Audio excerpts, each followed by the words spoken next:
ரெஸ்டாரண்ட்டுக்கு போனா, ஸ்டார்ட்டரா ஆர்டர் பண்ணி சாப்பிடுறத, எனக்கு ஸ்நாக்ஸா செஞ்சு குடுமான்னு என் பையன் கேட்டதுக்கு தான், நான் இன்னைக்கு செஞ்சு குடுத்தது கோபி மஞ்சூரியன் ட்ரை. இது ரெஸ்டாரண்ட்ல சாப்பிடுற மாரியே அதே டேஸ்ட்ல, அதே கிறிஸ்பினஸோடயே இருக்கும்.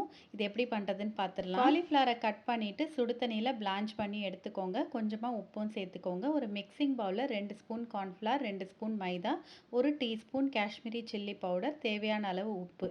கொஞ்சமா தண்ணி ஆட் பண்ணிட்டு நல்லா மிக்ஸ் பண்ணிக்கோங்க. பிளான்ச் பண்ணி வச்சிருக்க காலிஃப்ளவரை இந்த மசாலால நல்லா கோட் பண்ணி ஒரு 1/2 அன் ஹவர் போல ஊற வச்சுக்கோங்க. ஆயிலை நல்லா ஹீட் பண்ணிட்டு கொஞ்சம் கொஞ்சமா தனித்தனியா பிரிச்சு இதை வந்து ஃப்ரை பண்ணி எடுத்துக்கோங்க. கோபி மஞ்சூரியன் ரெஸ்டாரண்ட் ஸ்டைலில் வர மாதிரியே ரெட்டா வரதுக்கு நான் ஜஸ்ட் காஷ்மீரி சில்லி பவுடர் மட்டும்தான் ஆட் பண்ணியிருக்கேன். கலர் எதுவுமே சேர்க்கவே இல்லை இதில். இப்போ ஃப்ரை பண்ணி வச்சிருக்க காலிஃப்ளவர் வச்சு மஞ்சூரியன் பண்ணிடலாம். கொஞ்சம் ஆயில் சேர்த்துட்டு பச்சை மிளகாய், இஞ்சி, பூண்டு இது எல்லாத்தையும் சின்ன சின்னதாக கட் பண்ணி சேர்த்துக்கோங்க. கொஞ்சமாக ஃப்ரை ஆன soya sauce, chilli sauce, tomato sauce இது மூணுமே ஒவ்வொரு ஸ்பூன் ஆட் பண்ணிவிட்டு நல்லா மிக்ஸ் பண்ணிக்கோங்க. 1 cup onion, 1 cup capsicum mix பண்ணிவிட்டு காலிஃப்ளவரை இதோடையே சேர்த்து நல்லா மிக்ஸ் பண்ணி எல்லாத்தையும் மிக்ஸ் பண்ணிவிட்டு 2 நிமிஷம் சாட் பண்ணால் போதும். கோபி மஞ்சூரியன் ட்ரை ரெடி ஆகிடும். இந்த ரெசிபியை சேவ் பண்ணி வச்சுட்டு எப்போ வேணுமோ செஞ்சு பாருங்கள்.